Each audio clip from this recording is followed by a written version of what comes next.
de San Pablo, del 1 al 16 de septiembre. Ya debemos ir confirmando, porque hay que hacer las reservaciones del lugar.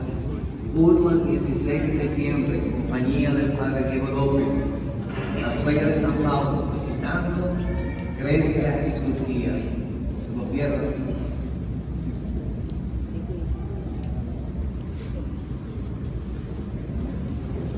El Señor esté con ustedes.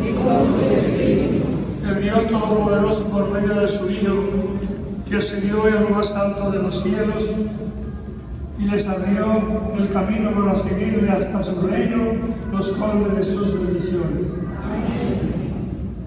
Jesucristo, que después de su resurrección se manifestó visiblemente a sus discípulos, se les manifieste también a ustedes como juez benigno cuando vuelva para juzgar el mundo.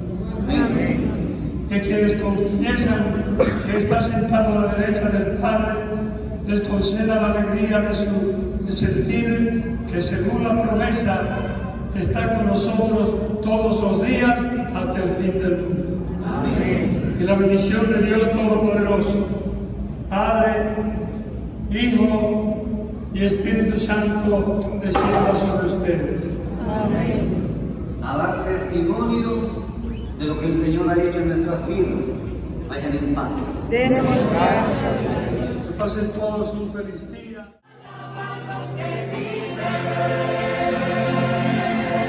¿Y quién vive? Espérate, tú eres para esa parte fea.